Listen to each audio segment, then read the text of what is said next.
le Coran est une révélation qui a pris forme dans un langage audible, intelligible aux contemporains du prophète sallallahu alayhi wa sallam, parce que cette révélation s'est exprimée dans un langage qui était le leur. Ils n'avaient pas besoin d'une médiation herméneutique, ni une doctrine exégétique. Ils recevaient le Coran 100%. Tout d'abord parce que le Coran parle leur langage, mais il parle de leur vie, de leurs sentiments. Il les accompagne. Ils voient le prophète en train de recevoir la révélation concernant une situation donnée, donc ils n'avaient pas besoin d'un travail intellectuel formalisé. Ils n'avaient pas besoin de la science de l'exégèse. Ils n'avaient pas besoin d'une science de la théologie spéculative. Ils n'avaient pas besoin d'une doctrine de grammaire, de nahou, de linguistique. Ils n'avaient pas besoin d'une doctrine canonique, de fiqh.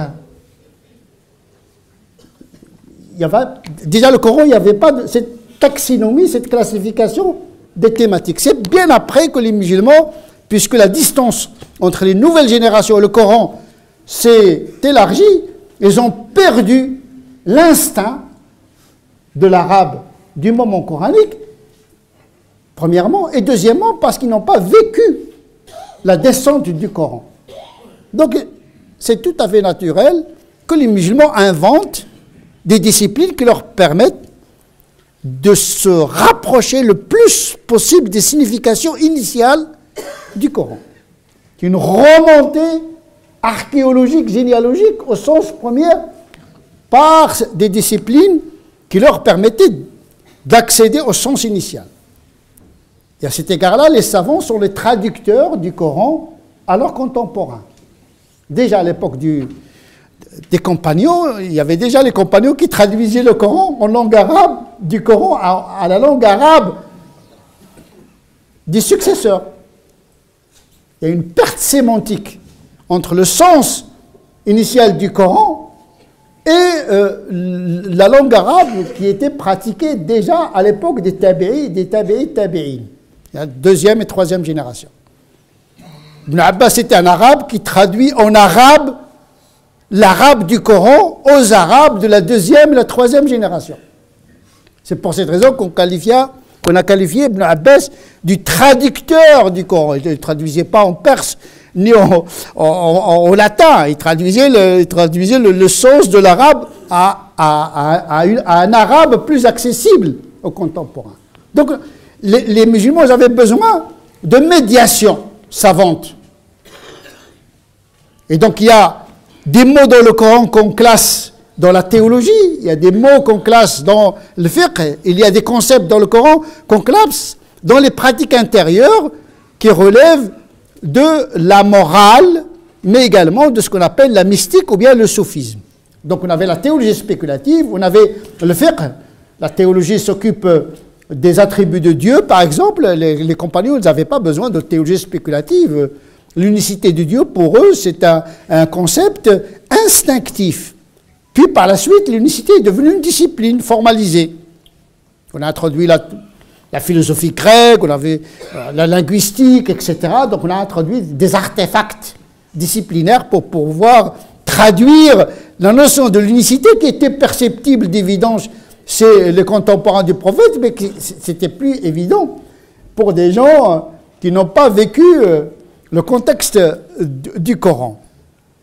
Donc on a inventé, il y a donc des concepts dans le Coran, sont des mots qui sont devenus des concepts intégrés dans des disciplines de la théologie. D'autres concepts qui sont dans le Coran, qui sont classés dans le fiqh, parce qu'ils sont en rapport avec les pratiques exotériques, les pratiques visibles du corps, ce qu'on appelle le fiqh.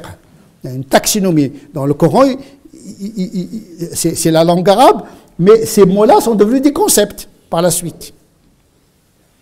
Le mot, il peut devenir un concept. Donc, on dit deux droites parallèles. Ben, deux droites parallèles, c'était le parallélisme dans la géométrie, c'est un concept. Mais le parallélisme dans un autre domaine, ça peut signifier autre chose. Et même dans la géométrie, il y a des parallèles qui se rejoignent, il y a des parallèles qui se rejoignent jamais. Ça dépend dans quelle géométrie. Est-ce que la géométrie euclidienne ou non euclidienne? C'est-à-dire que le mot en lui-même, il devient un concept. Et il prend la définition en fonction de la théorie en question. Donc nous avons reçu, nous, les musulmans d'aujourd'hui, notre religion à travers des mots qui sont devenus des concepts, qui sont des interprétations de savants, des spécialistes. Il y a des spécialistes de la théologie, il y a des spécialistes de fiqh, il y a des spécialistes de la morale et de la pratique spirituelle, c'est-à-dire la pratique du cœur. Parmi ces mots coraniques qui sont en rapport avec la discipline des pratiques intérieures, et qui est le sujet de notre khutbah aujourd'hui, ce sont deux mots qui sont devenus par la suite des concepts. Toma'nina, parce que quand on lit le Coran, on lit le Coran. Hein. On lit, mais on ne fait pas de distinction entre les mots. On lit le Coran. Pour nous, le Coran, voilà, c'est de l'arabe et on le lit, etc. Mais les savants, quand ils lisent le Coran, ils lisent des notions et des significations. Et selon la doctrine à laquelle vous appartenez, vous n'allez pas recevoir le Coran de la même manière. Bien sûr, beaucoup de musulmans ne le savent pas, mais les savants savent. Ce que reçoivent les vulgaires, les communs des musulmans, c'est un travail de savant en réalité, parce que personne n'a la capacité d'accéder directement aux significations du Coran. On a besoin de béquilles disciplinaires. Le ulum, l'islamia, les sciences islamiques, les sciences religieuses. En réalité, c'est une fabrique humaine. Ce sont des hommes qui ont fabriqué ces disciplines pour rendre le Coran accessible à des époques qui n'ont rien à voir avec l'époque du prophète sallallahu alayhi wa sallam. Le sens premier du Coran, on l'a perdu. Donc on a besoin de faire une archéologie, une remontée, justement en passant par ces disciplines. Donc il y a la théologie spéculative, il y a le droit canonique, et il y a la théologie mystique, ou bien la théologie morale et mystique, c'est-à-dire ce qu'on appelle tasawwuf, le sophisme, c'est-à-dire la discipline qui s'intéresse à la purification de l'âme et à la technique de la transcendance et l'amélioration de la condition morale et spirituelle du croyant. Et donc, elle s'est occupée, cette discipline, de notions coraniques, parce qu'il trouve sa légitimité dans le Coran. Toutes les ulum, toutes les sciences religieuses tirent leur légitimité du Coran lui-même et de la sunna du prophète sallallahu alayhi wa sallam. Donc, parmi les notions qui sont devenues par la suite des concepts, deux mots dans le Coran qu'on pourrait confondre si on ne sait pas distinguer entre ces deux vocables. C'est le vocable de toma'nina. C'est très difficile de traduire, de toute façon, on va bricoler un petit peu une traduction approximative. Toma'nina, on peut la traduire par la tranquillité de l'âme. Tranquille. On peut dire la zénitude. Voilà. On est zen, tranquille, il n'y a pas de tension, il n'y a pas d'angoisse. Voilà. C'est pas un état psychologique, attention. Parce qu'on peut se chuter avec la drogue et être tranquille. C'est pas de ça dont on parle. Non. Ici, c'est un état intérieur, c'est hal. Parce que les gens, généralement, ils confondent la spiritualité et la psychologie. Elle dit, oh, j'étais dans le khutbah de Jumu'ah, c'est agréable. Oh, on a vécu un bon moment de piété. Non, c'était un moment de psychologie, tu étais dans les vapeurs, mais ça n'a rien à voir avec la spiritualité. Parce qu'on confond, on pense que la spiritualité, c'est comme une drogue, c'est comme du sucre. C'est agréable. Non, la spiritualité, c'est la passion, c'est l'amertume, c'est le combat. La spiritualité, ce n'est pas un état second. C'est un état spirituel.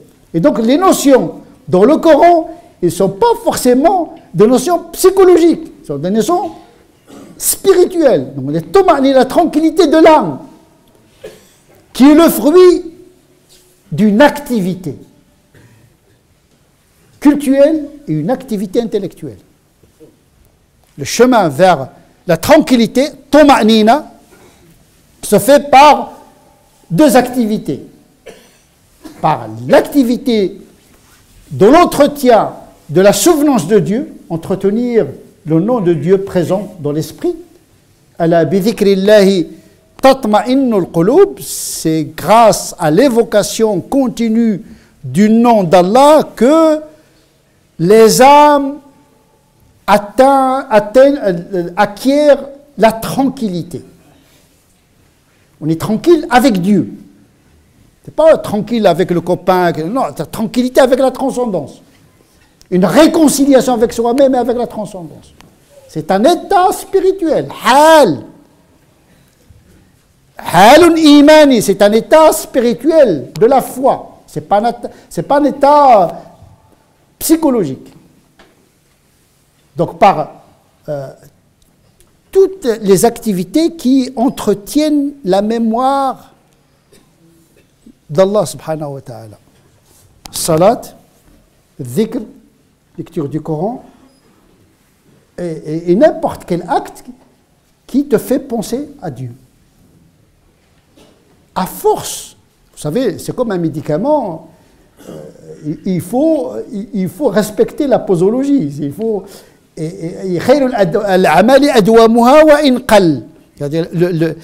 L'acte, il est préférable d'avoir un acte minimal mais régulier que d'avoir des overdoses. Les overdoses, même spirituelles, sont mortelles. Il y a des gens, pendant une semaine, qiyam al-layl, dhikr, etc., c'est comme un excitant. Après l'excitation, l'effondrement. Non, l'activité spirituelle, ce n'est pas une activité d'excitation.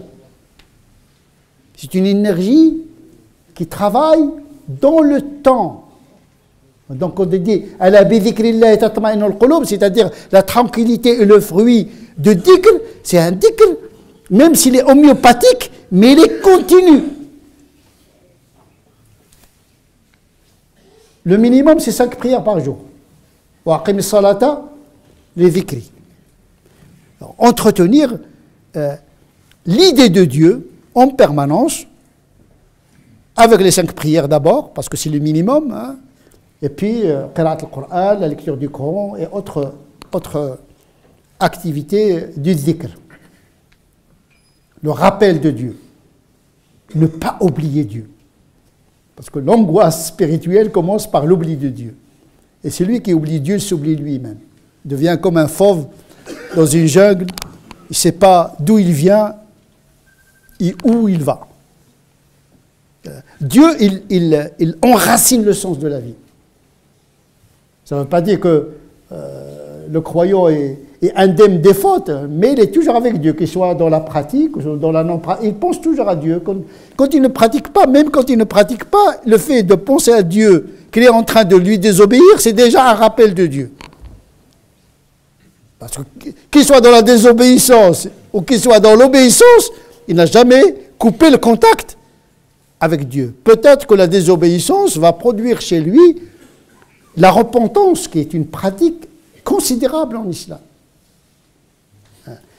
Et donc, l'état de la tranquillité de l'âme s'acquiert par le dhikr, si l'on entend le Coran. La deuxième voie vers la toma'nina, c'est cultiver cette tranquillité par le savoir et la méditation. Ibrahim, il a cherché à atteindre la tranquillité de l'âme par le dalil. Arini, donne-moi le dalil, comment tu ressuscites les morts. C'est une activité intellectuelle pour comprendre un attribut de Dieu, la capacité de ressusciter les morts.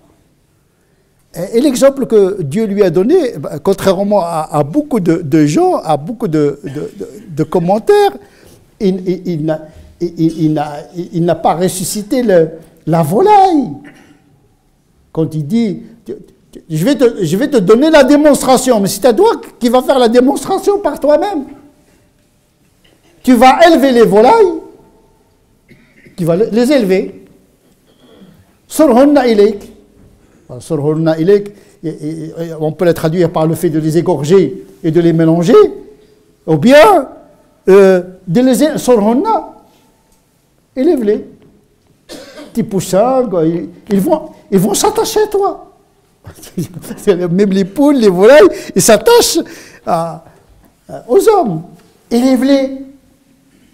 Et sépare-toi de ces volailles et mets chaque volaille dans un sommet de montagne et appelle-les, ils vont venir.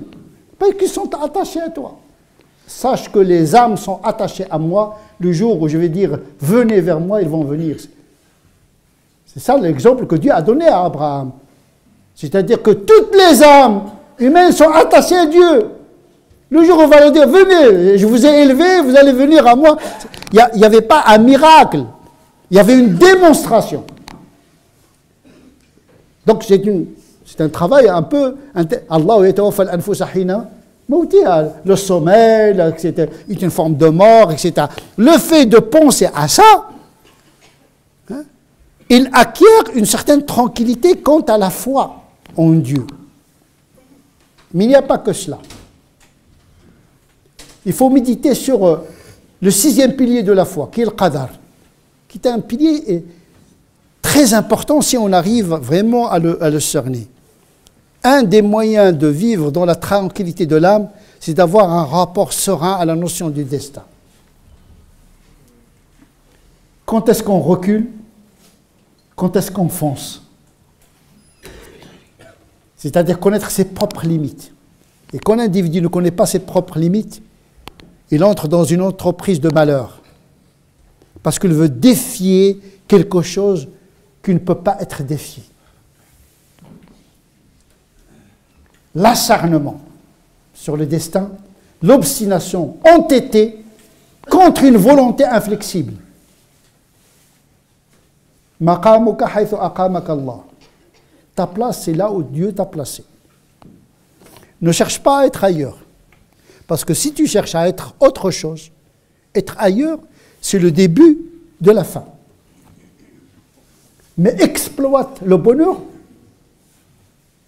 du lieu où Dieu t'a... Si tu es grand, si tu es gros, si tu es malvoyant, ton bonheur va commencer par ça. Mais si tu refuses ce que tu ne peux pas changer, ce que tu peux changer, il faut le changer. Mais ce que tu ne peux pas le changer, tu dois l'accepter, l'intégrer. Et tu dois orienter ton effort vers quelque chose du possible. Ce que tu peux changer. Tiens à réaliser ce qui est utile pour toi, dit le prophète. Le musulman, il est ambitieux. C'est un fonceur, le musulman. Il explore la vie. Dieu nous demande de changer la vie, d'agir. Il ne s'agit pas d'être dans la passivité sous prétexte que nous croyons au destin. Non, le destin, c'est après l'événement, pas avant. Nous croyons au destin une fois que c'est accompli, pas avant. Avant, tout est ouvert. Mais quand vous faites un accident, il faut l'accepter. Là, tu dis, Qadarullah, je l'accepte. D'ailleurs, tu n'as pas le choix, sauf si tu veux t'obstiner à ne pas accepter un fait, une maladie, un destin. Il faut l'accepter pour pouvoir l'intégrer dans une économie d'une vie heureuse. Une question de conversion du mal en bien.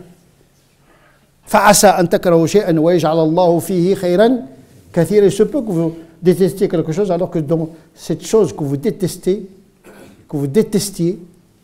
il y a beaucoup, beaucoup de bien. Wallahu ya'lamu wa antum la ta'lamun. À un moment donné, il faut être humble et modeste. Ça calme, ça tranquillise un petit peu. Ça ne veut pas dire ça anesthésie. La tranquillité, ce n'est pas l'anesthésie. Être immobile, non. La tranquillité, c'est une action lucide quant à ses limites. Tiens à réaliser ce qui est dans ton intérêt et fais appel à Dieu. N'oublie pas Dieu dans l'action. Ne dis pas comme Haman, innama outituhu, Qarun, innama outituhu ala ilmin, indi, c'est moi l'auteur de ma vie. Non, je participe à ma vie, mais je ne suis pas le seul auteur. Il y a les parents, il y a l'éducation, il y a la société, il y a Dieu, il y a beaucoup de choses. On n'est pas le produit de rien. On n'est pas le produit de rien. Wasta'in billah, wa la ta'jaz. Ne renonce pas. Ne renonce ni à l'action, ni au fait de faire en permanence appel à Dieu. Ne renonce pas à l'action physique et à l'action spirituelle.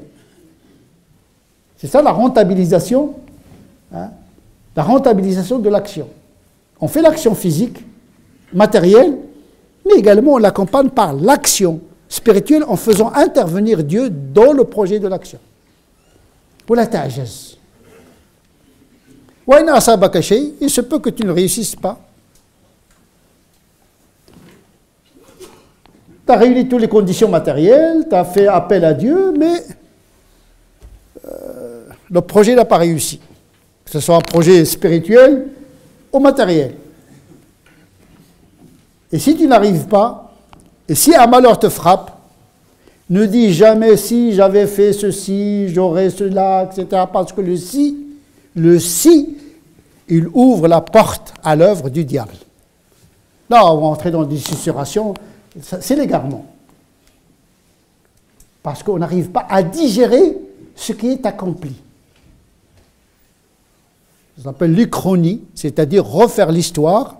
Vous savez, il y a une fiction dans l'histoire et dans le roman, c'est-à-dire on prend à un moment donné une histoire, l'histoire de France ou l'histoire de n'importe quel peuple, dit ah, le peuple a fait une erreur, on va réécrire l'histoire, on va revenir en arrière, on va écrire l'histoire pour éviter l'erreur historique.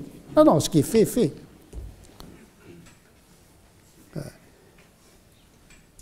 Ittaqullaha wa ajmilu fit talab. Craignez Dieu et quand vous voulez atteindre quelque chose, ne soyez pas entêtés. Parce que parfois, quand on veut quelque chose, on s'aveugle. On est braqué, on ne voit plus ni à droite ni à gauche. On pense que véritablement, c'est ça la voie qui va mener à ça. Donc on est aveuglé. Non, il faut être ambitieux, mais pas aveuglé. Il y a toujours des portes qui s'ouvrent à droite, à gauche. Toujours. Les opportunités. Il n'y a pas qu'un qadar, il y a aqdar. Quand une porte se ferme, 10 s'ouvrent. Mais les gens, malheureusement, ils veulent enfoncer la porte qui se ferme. Mais cette porte qui s'est fermée ne s'ouvrira jamais. Tu as toqué une fois, 3 fois, 4 fois, il faut que tu comprennes, il faut changer d'autoroute. Il faut chercher ailleurs. Sawabiq al-Himam, un grand mystique, il a résumé un petit peu l'esprit de beaucoup de versets, de beaucoup de hadiths.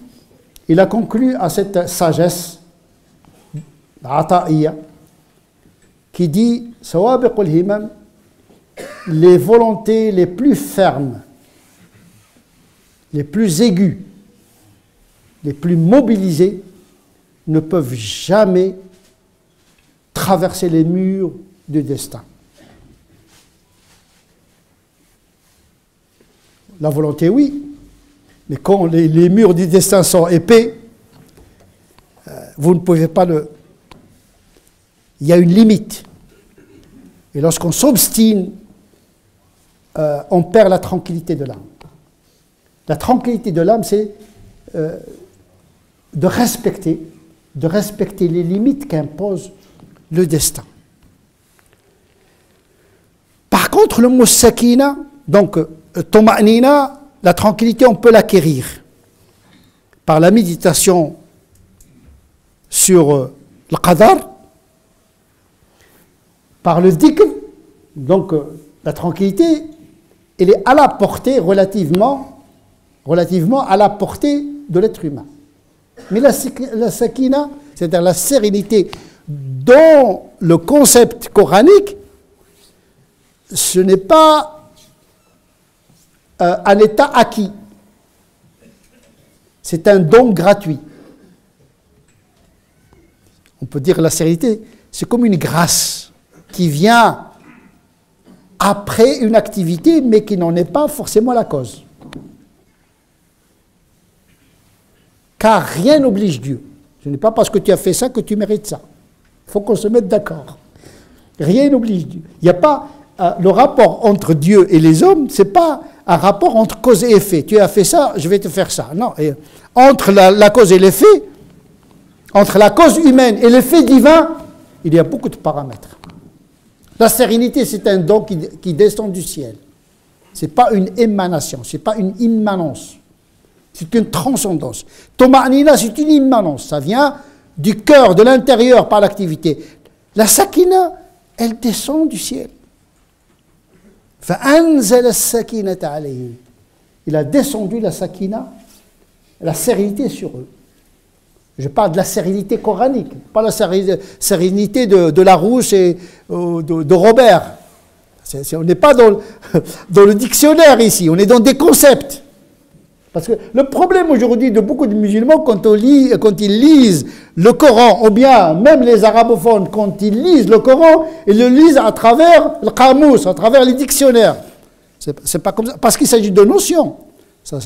Il s'agit de concepts, il ne s'agit pas de synonymie. Dieu, il sait ce qu'il y a dans leur cœur. C'est pour cela qu'il a fait descendre sur eux la sérénité.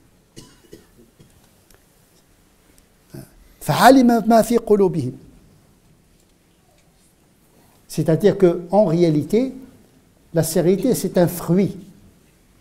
Comme la grâce peut être un fruit. Parce que la grâce ne descend pas sur rien. Elle descend sur quelque chose qui est déjà là. Cette chose qui est déjà là n'est pas la cause mécanique de cette sérénité, mais c'est un don gratuit. Donc la sérénité, c'est quelque chose qui descend, alors que Toma'nina, c'est quelque chose qu'on cultive par la méditation, par le dhikr et par la réflexion.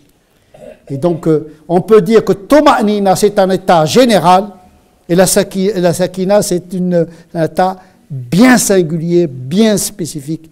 La sakina, c'est quelque chose de céleste, alors que Toma'nina, c'est le fruit de quelque chose qui part de l'individu. نسأل الله عز وجل أن يجعلنا من الذين يستمعون القول فيتبعون أحسنه أولئك الذين هداهم الله أولئك هم أولو الألباب. اللهم ربنا آتنا في الدنيا حسنة وفي الآخرة حسنة وقنا عذاب النار. اللهم ربنا آتنا في الدنيا حسنة وفي الآخرة حسنة وقنا عذاب النار. اللهم صل على سيدنا محمد وعلى آل محمد كما صليت على إبراهيم وعلى آل إبراهيم وبارك على محمد وعلى آل محمد كما باركت على إبراهيم وعلى آل إبراهيم في العالمين إنك حميد مجيد. سبحان ربك رب العزة عما يصفون وسلام على المرسلين والحمد لله رب العالمين.